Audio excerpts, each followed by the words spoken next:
how to do all the cuts and the trimming and the different tricks and tips of doing competition style barbecue. But nobody can taught me on a good barbecue sauce, so I'm going to show y'all how to do one. And let me tell you right now, there are as many types of barbecue sauces out there as there are barbecuers. And everybody thinks theirs is the best. And that's the fun thing about barbecue sauce, is you can do any kind of tweak to it to make it just your very own. And that's what makes it so much fun. Now, what we're doing here, I know this looks like 80 tons of ketchup, but it's got this little silly squeeze thing on it. Got about 4 cups of ketchup. Now I'm gonna make a big old fat batch of barbecue sauce. Well, what I'm gonna show you how to do is, I'm gonna give you the base of a good tomato-based barbecue sauce. And then I'm gonna tell you what tricks and tips to use to tweak it. So if you want a super sweet sauce, I'm gonna show you how to do that. If you want it spicy, we're gonna do that. If you want tangy, we can do that too. But this is the base, and you start this way for every single one that you do. All right, so 4 cups of ketchup. Now,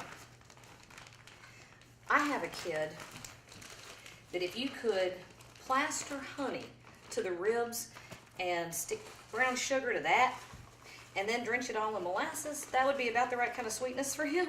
And I got another kid that likes it sweet, but he likes it mostly tangy and spicy. So I've got about 1.5 cups of just plain old brown sugar in there, because we're going to use this as the base for barbecue sauces for both of those kids, right? Molasses. Don't get blackstrap. You don't need it. And I'm only going to put about 1/2 cup of molasses. It's a really distinctive flavor and color. Now, this is molasses made right up the road in Kentucky. And that's my cat who wants out. Wow. Okay, so that's made right up the road in Kentucky. And it's sweet, but it's not super sweet. Not near as sweet as honey. Although it used to be used as the #1 sweetener in just about everything. But you notice what we're doing. We're not using one kind of sweet. We're using different types and levels of sweetness, because we want a round out flavor. And we don't want anybody to go, oh my God, brown sugar. We want everybody to go, you know, and there's a big difference. All right, so I've got about 1/4 cup of honey. And Melissa, I'm waiting on my honey to get back over here. I did have some nice, nice big fat quart of local honey. Not that I know who took it. But considering she saved me in the cold snap, the great cold snap of 14, she really did. She came over and fixed all my windows and brought her resident handyman to hook me up. All right, so what we have here is the tomato, and then we have several different kinds of sweet, right? Now, we want to put some savory in there. A little bit of Worcestershire sauce. And then when you're doing your own sauce, experiment. If you want to, start with the 4 cups of brown sugar and then add 1/2 of each sweetener that I did. And then figure out, okay, let me add a little bit more of this one, a little bit more of that one. Give yourself half an hour to play with it, and you'll love what you end up with. But this is how I do it. So I've got about 1 tablespoon of Worcestershire sauce. It's a very strong, distinctive flavor. All right, come on, kitty. It's a really strong, distinctive flavor, so you do want to be careful with it. But it does add this wonderful level of depth to sauces and to stews, and I use it in pot pie and all kinds of stuff. And then about 1.5 teaspoons of soy sauce. I know you think soy sauce. As that again, that's one of those things that you don't taste soy sauce, but you do taste something wonderful and rich. Okay. Now, a few other things. A little bit of salt. Remember I said never underestimate salt. I'm only going to start with about 1 teaspoon because we're going to let this simmer for a while. We don't want it to get too salty. I do have a good bit of black pepper. I'd say about 1.5 teaspoons. About like that. Garlic powder. And my son let water get in the onion powder, but that really is onion powder, and it'll dissolve just like that. Now, I'm only going to use a pinch of the red pepper flakes in the base sauce. Not enough to make it hot, but enough to give it just a little bit right here, okay? Now, this just made a mess. All we're going to do here is put this on the stove and kind of bring it up to a simmer. We're going to go real low and slow with this too. We're going to let it just sit, and all those flavors are going to come together, and it's going to become one big fat happy thing. There's one last little trick I'm going to use, and we want to use it here at the beginning because we want to give it time for all of the alcohol to burn off. Let's see what we got here. I got about 2 shots of Jack Daniels. That actually is honey Jack. I love that stuff. I think I've put it in almost everything I've cooked for the past month since I discovered it. Actually, I discovered it in Las Vegas. Patrick Rucco, thanks for showing me that one. Discovered it in Las Vegas this past summer and came home and just started going to town with it. So it's been longer than a month. All right, so he's going to go on the stove. And we're going to put it on medium heat just to come up to temperature. We're going to give that about an hour to cook down. And after it's had about an hour for all those flavors to come out and everything to bloom together, then we're going to split that batch. And I'm going to make one sweet and sticky for one kid. I'm going to make it sweet, spicy, and tangy for the other. Jan made the base. Now it's time to take the base and make it to people's taste.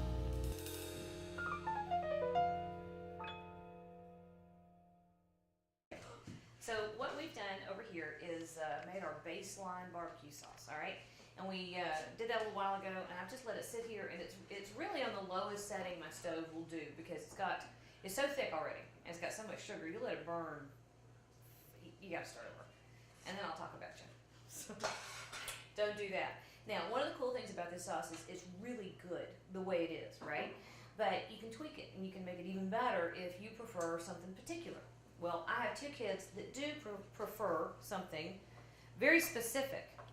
So what I'm going to do is put some of it over here in a second little saucepan.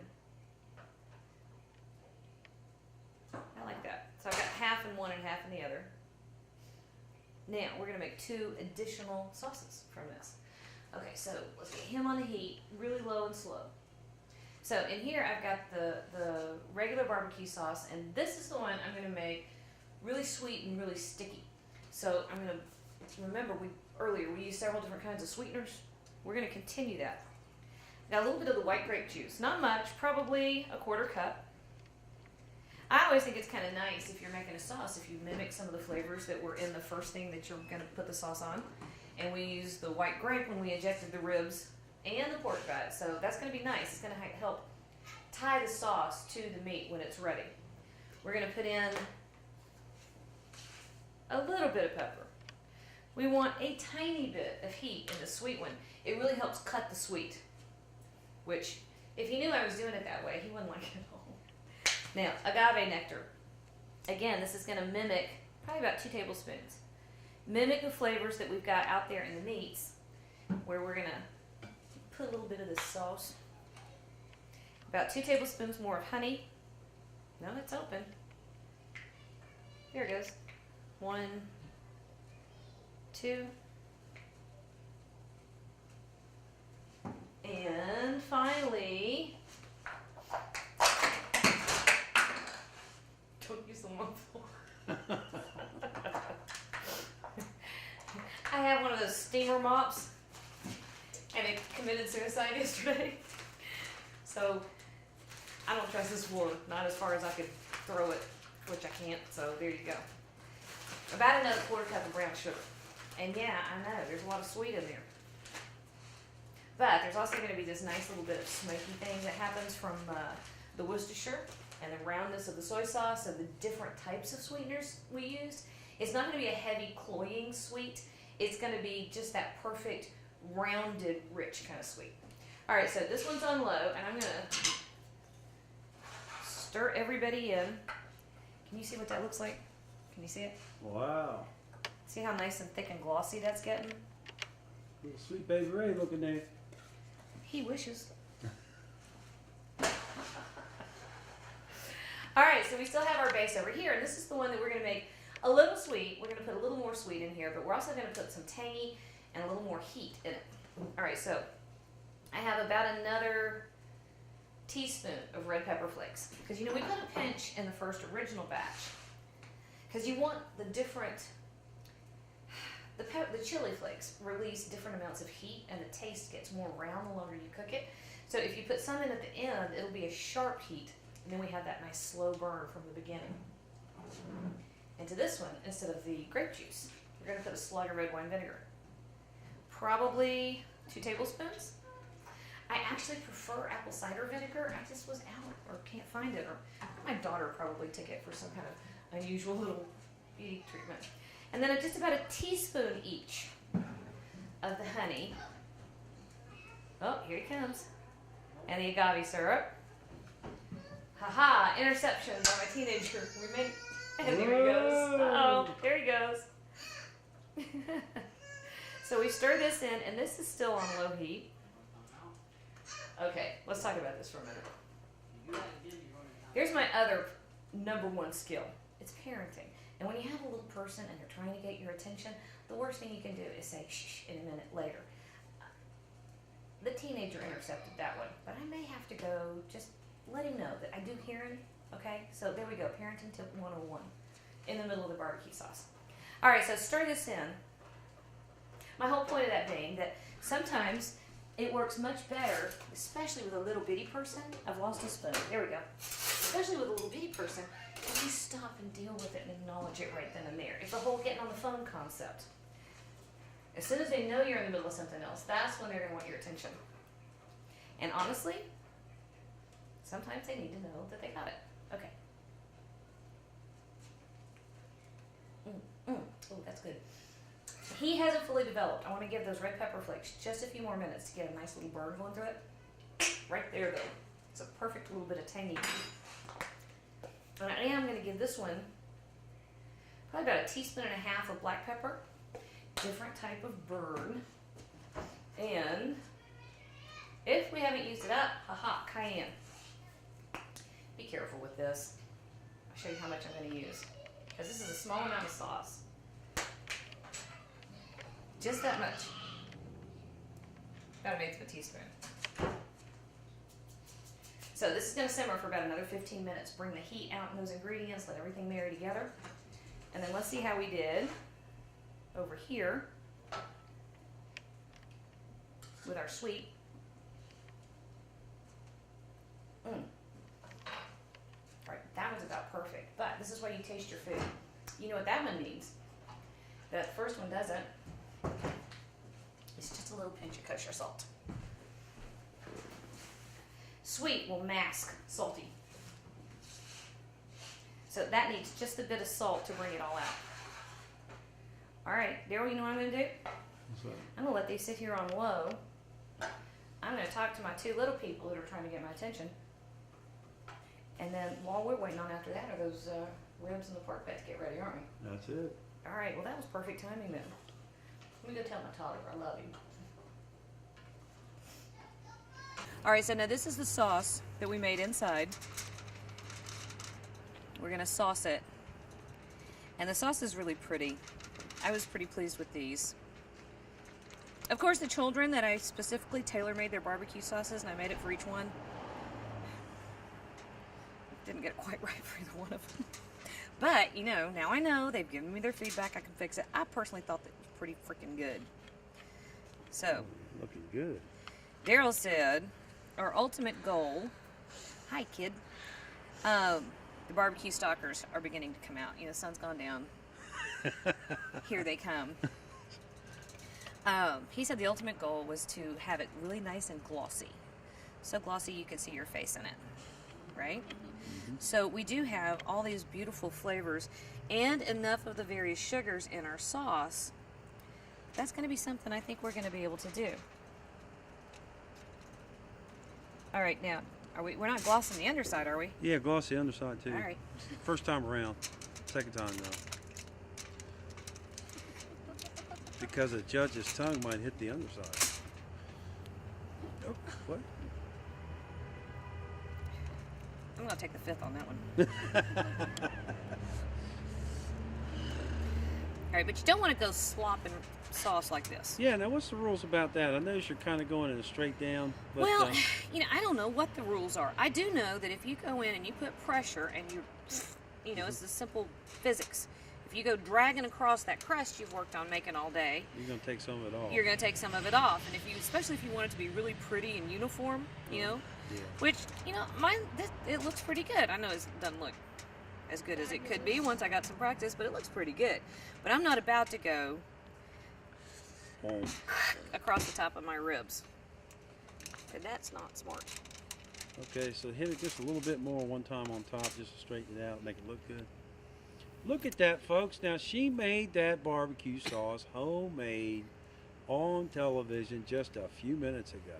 It's easy. Crazy, man. What does it taste like? Well, it's like I told you. I think people get really tied up in learning so many tricks, that they kind of forget how to pay attention to what it means to cook something. I really do. I think that that's not so bad. How heavy All is right. that one? It's kind of heavy. It's not so bad. But, if you think about what a barbecue sauce is and what you want the end results to be, then you kind of know what to put into it at the beginning to get the results that you want. So you putting that back on the... I'm putting this back on to let the sauce do its thing. All right. First time I've had, oh, there we go. I was going to say, first time I'd had trouble with the butula. Okay, so that goes back on there to set that crust, right? Set the blaze. Set the blaze and let it have its Set the... little happy glossy time. Mama, set the blaze. Now we're going to take the Boston butt out and sink. Cold out here. Yeah, it's cold, man. It's cold, so, oh, looky here. Come here. Can you see it? Yeah. I can't see it. Move the lights back over here. This is awesome. All right, so No, we're come pulling the get ribs. What, honey? wood. Come and get wood. To get what? For fire. Oh, the wood's on the porch. No, Mom, that's too big. Oh, the firewood's too big for her to lift, so she's coming out in the yard for firewood. All right, careful, careful, careful. Look at that. Wow, look, look look. at there. Okay. That's what I call some big time ribs right there. I got this Oh, that's big good. stick. Okay, you can take that to the fire. Okay, so I can tell I can see already. This is where I want to tweak stuff. Now you're gonna get me addicted. I want to tweak some stuff about how I want it to look. But I think if I had known not to flip it at the wrong time or whatever, it would have been fine. But they're done. So now we're gonna make them shiny. I gotta work on your honey dispensing. Yeah, it's cold out here, so we got solid. Did you see that butter we dripped on the table that froze? Yeah, I seen that. We had hot butter and melted juices. And And danged then- if it didn't freeze to the table. A minute ago, I went to wipe it up and it wouldn't move. I should have a clean brush for this, shouldn't I? No, No? I mean, it's got barbecue sauce on it. Okay. So now we're after the shiny and the sweet. Yep. Okay. Now, folks, the first time I ever seen honey on ribs was barbecue. And Now wait a minute. For more wood. Okay, go get more wood. You can tell the temperature dropped. I do not make my children scavenge in the yard for firewood. I really don't. Although it was, hello. oh, what's going on here? It was so cold a couple days ago, I felt like it. If I thought the poor little things wouldn't have frozen to the yard. All right, here we go. Now, folks, you can't put too much honey on it. All right, I'm listening to you say that. Yeah, I mean, I'm making sure we've got an even coat. wow, look at them ribs. Now that it's everywhere. Yeah, honey on a cold. Good Lord. It won't hardly even come out, will it? Nope. So you said we're going to use half, 3/4 of this bottle. Yep. Well, and the other thing that does when we put it in for this. Oh no, we're done. This is it, right? No, Yep, it goes in this for is 10 it. minutes. Okay. This is it. No, okay. If we're you done. put it in for 10 minutes, the honey will be sucked up by the ribs and you won't be able to see it anymore. And you put it on here for appearance, right? Yep. You said mirror finish. Right. And you know what? I can almost see your face right there. I had a car that looked like that once for about 3 days before I drove it. Looking good right over in there. Hey, Mom, it's time to watch. Okay. So, are we okay? Yeah, looking good. You know what though, Daryl? We're losing temperature on the ribs so fast Yeah, out in this cold. we are. All right, I say. You know, Look, I've got half the bottle left, and I can't get it to even come out where I can squeeze it out. Well, really, that's probably enough honey on there. Let me get a You close-up said you shot. can't get too much honey on it. Well, you can. I mean, it's up to you. It's whatever you want to do right there. I tell you, I'm so cold. The ends of my fingers have gone numb. I'm not entirely sure what I'm doing with this brush. Okay. All right. I say. Looking good. They are glossy. Look, you can. You can see your face in them. I wish we had gotten this done before the sun went down, because I think Me that would have been too. awesome. Yeah. Okay. All right. Can we go in the house now? Yeah, we can go now. Yeah, let's go in the house now.